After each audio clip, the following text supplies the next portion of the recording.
नाजरीन अस्सलाम वालेकुम। सियासत टीवी में आप सबका इस्तकबाल है। मैं हूं वाजिद खान और आप देख रहे हैं कौमी खबरनामा। सबसे पहले देखते हैं सुर्खियां। हिंदुस्तान में दिफाई साजो सामान की तैयारी का निजाम नई बुलंदियों को छू रहा है। ट्रांसपोर्ट तैयारे के मैन्युफैक्चरिंग यूनिट के इफ्तिताह के मौके पर मोदी का खिताब।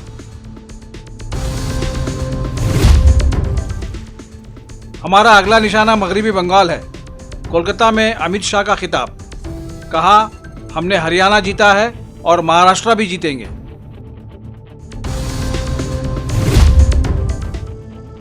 महाराष्ट्र के कई गांव आज भी पुलों और सड़कों से महरूम। बच्चे थर्माकोल शीट पर बैठकर स्कूल जाने के लिए मजबूर। गांव के लोगों ने कहा, सड़क क्या होती है हमें नहीं मालूम। और जम्मू के अखनूर इलाके में मुश्तबा मिलिटेंट्स की फौजी गाड़ी पर फायरिंग। बड़े पैमाने पर तलाशी मुहिम जारी। सुर्खियां आपने मुलाहिजा की और अब पेश है खबरों की तफसील। आज यानी पीर के रोज वजीर आजम नरेंद्र मोदी ने कहा कि हिंदुस्तान में दिफाई साजो सामान की तैयारी का निज़ाम नई बुलंदियों को छू रहा है और मुल्क में काम का एक नया कल्चर उभरा है। मोदी ने ये बात वडोदरा में हिंदुस्तानी फिजाई सर्विस के लिए नए ट्रांसपोर्ट तैयारे C-295 के नए मैन्युफैक्चरिंग यूनिट के इफ्तिताह के दौरान कही। ये यूनिट टाटा ग्रुप और यूरोप की एयरबस एरोस्पेस इंडस्ट्रीज के इश्तराक से कायम किया गया है। यहाँ टाटा एडवांस सिस्टम्स लिमिटेड के टाटा एयरक्राफ्ट कॉम्प्लेक्स में कायम इस नई सहूलत की इफ्तिताही तकरीब में हिस्पानवी वज़ीर आज़म पेड्रो सांचेज ने भी शिरकत की। दोनों वज़ीर आज़म ने एक साथ नई फैक्ट्री का दौरा भी किया। ये फैक्ट्री हिंदुस्तान में खानगी शोबे में किसी भी फौजी तैयारे की तैयारी के लिए पहली मुकम्मल असेंबली की सहूलत है। इस मौके पर मुनाकिदा तकरीब से खिताब करते हुए मोदी ने कहा कि हिंदुस्तान में कायम C-295 तैयारा साजी का कारखाना ये साबित करता है कि हिंदुस्तान आज दुनिया में तैयारा साजी के शोबे में एक काबिले एतमाद शराकतदार के तौर पर कबूल किया जा रहा है। इस मौके पर उन्होंने अपनी हुकूमत के मैन्युफैक्चरिंग सेक्टर को फ़रोग़ देने के लिए बनाए गए make in India make for the world का भी जिक्र किया। इस मौके पर मोदी ने रतन टाटा को भी याद किया और कहा कि उनकी मौत ने मुल्क व कौम को एक अजीम नुकसान से दोचार किया है। कुछ समय पहले ही हमने देश के महान सपूत रतन टाटा जी को खोया है। रतन टाटा जी आज अगर हमारे बीच होते तो शायद सर्वाधिक खुशी उनको मिलती, लेकिन उनकी आत्मा जहां भी होगी वो आज प्रसन्नता का अनुभव करते होंगे। साथियों, C-295 एयरक्राफ्ट की फैक्ट्री नए भारत के नए वर्क कल्चर की उसको भी रिफ्लेक्ट करती है। आज किसी भी योजना के आइडिया से लेकर एजुकेशन तक भारत किस स्पीड से काम कर रहा है ये यहां दिखाई देता है। 2 साल पहले अक्टूबर में ही महीने में इस फैक्ट्री का निर्माण शुरू हुआ। आज अक्टूबर महीने में ही ये फैक्ट्री अब एयरक्राफ्ट के प्रोडक्शन के लिए तैयार है। मेरा हमेशा से ये फोकस रहा है कि प्लानिंग और एग्जीक्यूशन में अनावश्यक देरी न हो। जब मैं गुजरात का सीएम था तब यहीं वडोदरा में ही बॉम्बार्डियर ट्रेन कोच बनाने के लिए फैक्ट्री लगाने का फैसला हुआ था। इस फैक्ट्री को भी रिकॉर्ड समय के भीतर ही प्रोडक्शन के लिए तैयार किया गया था। आज इस फैक्ट्री में बने मेट्रो कोच हम दूसरे देशों को भी एक्सपोर्ट कर रहे हैं। मुझे पूरा विश्वास है कि भविष्य में इस एयरक्राफ्ट फैक्ट्री में बने विमान दूसरे देशों को भी एक्सपोर्ट किए जाएंगे। वडोदरा पहुंचने के फौरी बाद स्पेन के वजीर आजम ने मोदी के साथ एक खुली कार में रोड शो में हिस्सा लिया। 2.5 किलोमीटर तवील इस रोड शो के दौरान आवाम की बड़ी तादाद मोदी के इस्तकबाल के लिए मौजूद थी, जबकि सड़क के बाज़ हिस्सों पर खुसूसी सकाफती प्रोग्रामों का भी एहतमाम किया गया था। रोड शो के दौरान एक माजूर बच्ची भी सड़क के किनारे अपनी व्हील चेयर पर मौजूद थी और उसने अपने कंधे पर वजीर आजम मोदी और स्पेन के वजीर आजम के पोर्ट्रेट उठा रखे थे। वजीर आजम को यह पैगाम पहुंचाया गया कि बच्ची उन्हें पोर्ट्रेट पेश करना चाहती है, जिस पर वजीर आजम मोदी कार से नीचे उतर आए और उनके साथ स्पेन के वजीर आजम भी नीचे उतरे और इस अनोखे गिफ्ट के लिए बच्ची का शुक्रिया अदा किया। कोलकाता में बीजेपी की रुकनियत साजी मुहिम के सिलसिले में मुनाकिदा एक इजलास से खिताब करते हुए वजीर दाखिला अमित शाह ने ममता बनर्जी और इंडिया इत्तेहाद को कड़ी तनकीद का निशाना बनाया और कहा कि बीजेपी का अगला निशाना मगरबी बंगाल है। उनका कहना था कि बीजेपी 2026 में मगरबी बंगाल में हुकूमत बनाएगी। अमित शाह ने दावा किया कि हम महाराष्ट्र में भी कामयाबी हासिल करेंगे। भाइयों बहनों, मैं अभी ये राहुल बाबा एंड कंपनी, जिसमें ममता दीदी भी शामिल है, बहुत खुश हो रहे हैं। इनको मैं बताना चाहता हूं कि आप स्वप्न देख रहे थे मध्य प्रदेश में, राजस्थान में, छत्तीसगढ़ में भारतीय जनता पार्टी स्वीप कर गई। आप स्वप्न देख रहे थे ओडिशा में भारतीय जनता पार्टी स्वीप कर गई।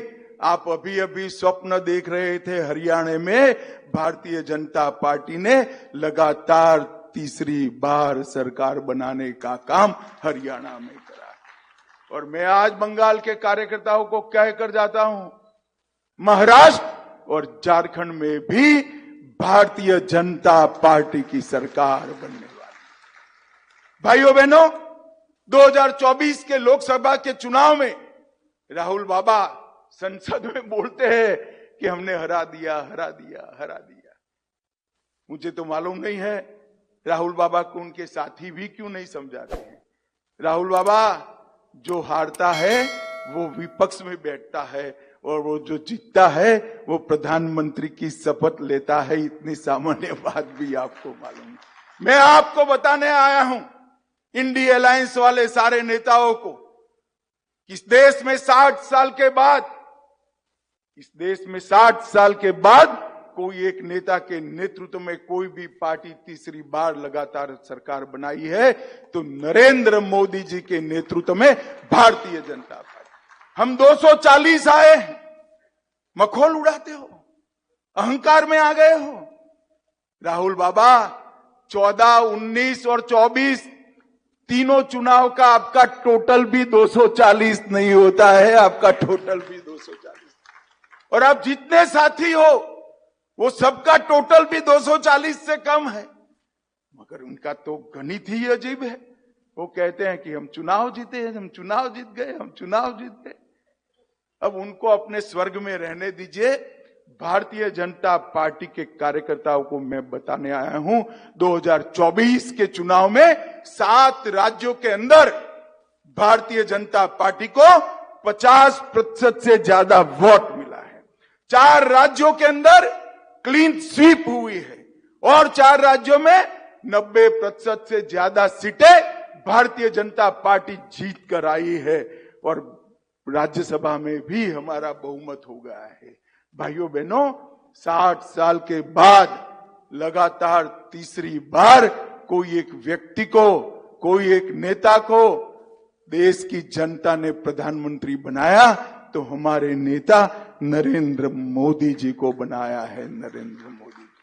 और मैं आज यहां बंगाल भारतीय जनता पार्टी के कार्यकर्ताओं को कहने आया हूं कि भारतीय जनता पार्टी का अगला सबसे बड़ा अगर कोई लक्ष्य है तो 2026 में बंगाल में भारतीय जनता पार्टी की सरकार।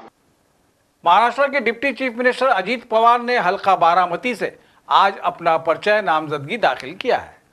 अजीत पवार का इस हल्के से मुकाबला अपने भतीजे योगेंद्र पवार से होगा।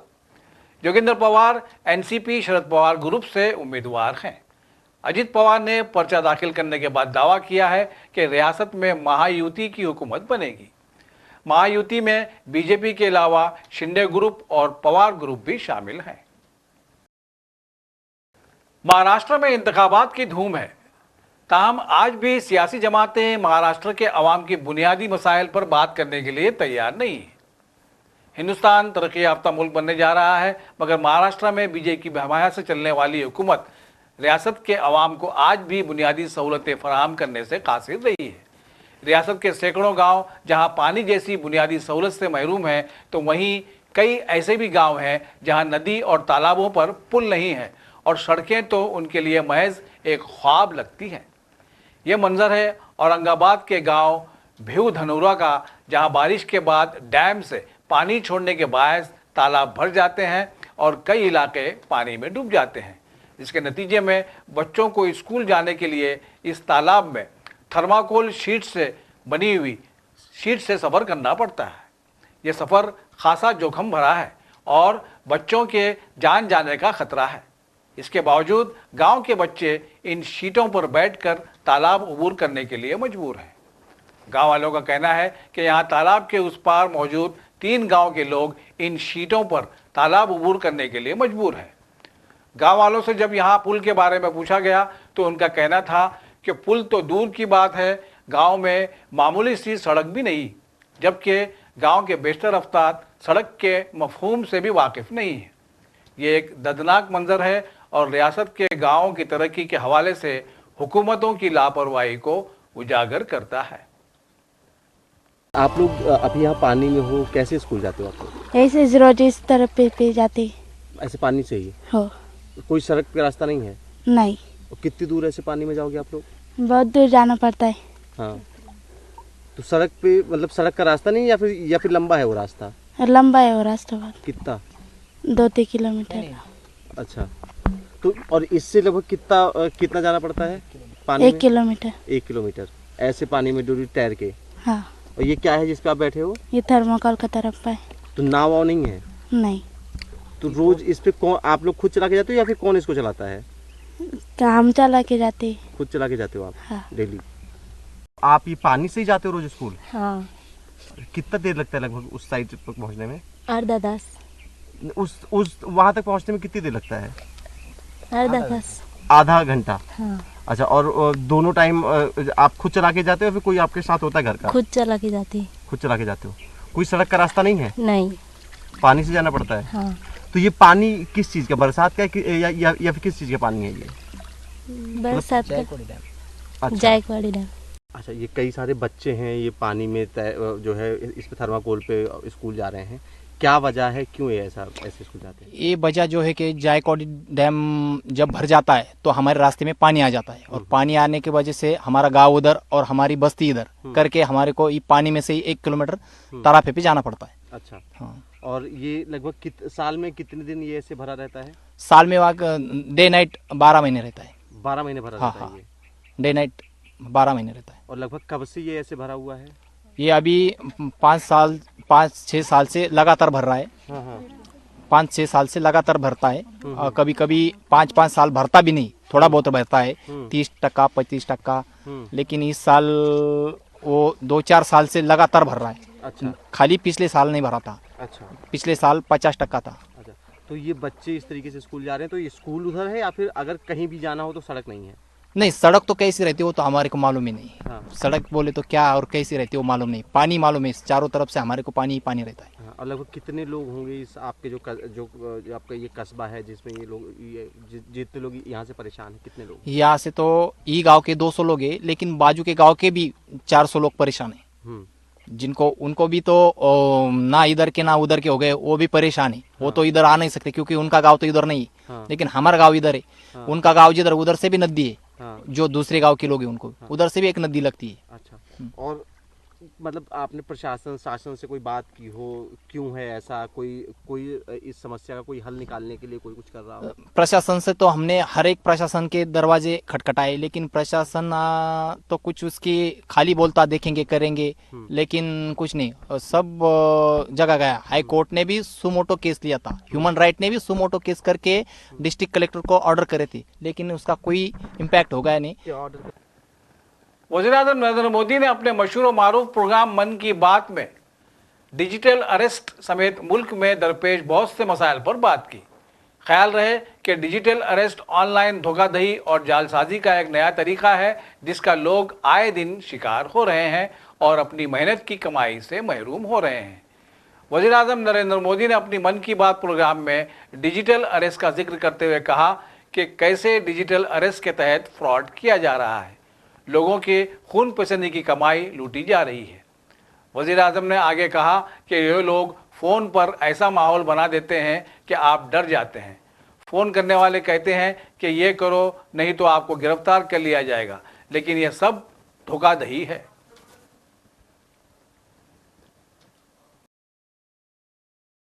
सर बोलिए सर। देखिए, ये जो आपने एफआईआर नंबर मुझे सेंड किया है, इस नंबर के खिलाफ 17 कंप्लेंट्स हमारे पास। आप ये नंबर यूज कर रहे हैं? मैंने नहीं यूज करता हूँ सर। अभी कहाँ से बात कर रहे हो? सर कर्नाटक सर, वो घर में हूँ सर। ओके, इसके लिए आप अपनी स्टेट में रिकॉर्ड करवाइए ताकि ये नंबर ब्लॉक कर दिया जाए, फ्यूचर में आपको कोई प्रॉब्लम ना हो। Okay yes sir. अभी मैं आपको कनेक्ट कर रहा हूँ, ये आपका इन्वेस्टिगेशन ऑफिसर है, आप अपनी स्टेट में रिकॉर्ड करवाइए ताकि ये नंबर ब्लॉक कर दिया जाए। Okay yes sir, yes sir. अब बताइएगा मैं किसके साथ बात कर रहा हूँ। अपना आधार कार्ड मुझे शो कीजिएगा वेरीफाई करने के लिए, बताइएगा। सर मेरे पास अभी नहीं है sir Aadhaar card sir, please sir. Phone आपके फोन में है? नहीं सर। फोन में आधार कार्ड की पिक्चर नहीं है आपके पास? नहीं सर। नंबर याद है आपको? सर नहीं है सर, नंबर भी याद नहीं है सर। हमने सिर्फ वेरीफाई करना है। ओके, वेरीफाई करने के लिए नहीं सर। आप डरिए ना, डरिए ना। अगर आपने कुछ नहीं किया तो आप डरिए ना। हाँ सर, हाँ सर। अगर आपके पास आधार कार्ड है तो मुझे दिखा दीजिए वेरीफाई करने। नहीं सर, नहीं सर, मैं गांव को आया था सर, घर में है सर। Okay coming. जय हिंद। इस व्यक्ति के वन साइड वीडियो का रिकॉर्ड करो as per the protocol. Okay. Ghalib institute के ऐवान गालिब ऑडिटोरियम में सालाना कुरान कॉन्फ्रेंस मुनाकिद हुई, जिसका मकसद कुरान की तालीमात को समझने और उन पर अमल पैरा होने की ज़रूरत को उजागर करना था। कॉन्फ्रेंस के आगाज़ में कुरान सेंटर जाकिर नगर के डायरेक्टर डॉक्टर मोहम्मद असलम परवेज़ ने बताया कि यह कॉन्फ्रेंस 2011 से जारी है और इसका मकसद लोगों को कुरान को समझकर पढ़ने की तरफ राग़िब करना है ताकि वो अपनी ज़िंदगियों को कुरान की रोशनी में गुजार सकें। रामपुर से आए डॉक्टर सैयद अब्दुल्ला तारिक ने कुरान के ज़रिए तनाव कैसे दूर करें पर गुफ्तगू करते हुए कहा कि कुरान अल्लाह के ज़िक्र का ज़रिया है जो दिलों को सुकून बख्शता है। उनका कहना था कि जो लोग कुरान को समझकर इस पर अमल करते हैं उनकी ज़िंदगी से तनाव और परेशानियां दूर हो जाती हैं, क्योंकि कुरान इंसान को दुनियावी मामलात को सही रुख पर समझाता है। जम्मू के अखनूर इलाके में लाइन ऑफ कंट्रोल के नज़दीक पीर की सुबह मुश्तबा मिलिटेंट्स ने एक फ़ौजी एम्बुलेंस पर फायरिंग की, जिसके बाद सिक्योरिटी फोर्सेस ने इलाके को मुहासरे में लेकर तलाशी ऑपरेशन शुरू कर दिया है। सरकारी ज़राए ने बताया कि जम्मू के अखनूर के जोगनपटन इलाके में पीर की सुबह करीब 6 बजे मुश्तबा मिलिटेंट्स ने एक फ़ौजी एम्बुलेंस पर फायरिंग की। उन्होंने कहा कि फ़ौजी जवानों ने पोजीशन संभाल कर इसका जवाब दिया। उनका कहना था कि वाक़े के बाद सिक्योरिटी फोर्सेस ने पूरा इलाके को मुहासरे में लेकर तलाशी ऑपरेशन शुरू कर दिया है। ज़राए का कहना है कि तरफ़ैन के दरमियान रुक रुक कर गोलियों का तबादला जारी है। बताया जाता है कि मुहासरे में 2 से 3 मिलिटेंट फंसे हुए हैं। दारुल हुकूमत दिल्ली और एनसीआर में फ़िज़ाई आलूदगी संगीन रुख इख्तियार करती जा रही है। फिलहाल दिल्ली वालों को हवा के मेयार में सुधार से राहत मिलने के आसार नज़र नहीं आ रहे हैं। इम्कान तो ये भी जाहिर किया जा रहा है कि दिवाली के आसपास हालात मज़ीद संगीन हो सकते हैं। दिवाली से पहले AQI 420 भी पार हो सकता है। यानी अगर ऐसा होता है तो ग्रेप के तीसरे मरहले की पाबंदियां भी नाफिज कर दी जाएंगी। पेशन गोई से इशारा मिलता है कि 28 अक्टूबर से 30 अक्टूबर के दरमियान दिल्ली में हवा का मेयार इंतहाई ख़राब ज़ुमरे में रहेगा। पटाखे और पराली जलाने से हालात और भी ख़राब हो सकते हैं, जिससे 30 अक्टूबर तक आलूदगी की सतह संगीन ज़ुमरे में पहुंच सकती है। और आखिर में सुर्खियों पर एक और नज़र। हिंदुस्तान में दिफाई साजो सामान की तैयारी का निज़ाम नई बुलंदियों को छू रहा है। ट्रांसपोर्ट तैयारे के मैन्युफैक्चरिंग यूनिट के इफ्तिताह के मौके पर मोदी का खिताब।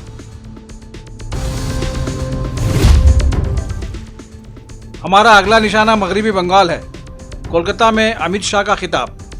कहा, हमने हरियाणा जीता है और महाराष्ट्र भी जीतेंगे।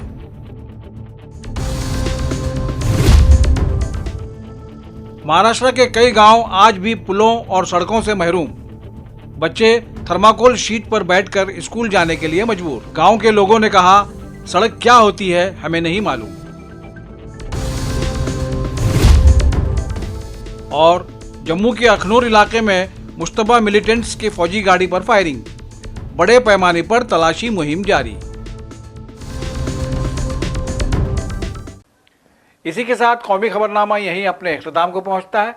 सियासत की पूरी टीम के साथ वाजिद खान को दीजिए इजाजत। अल्लाह हाफिज।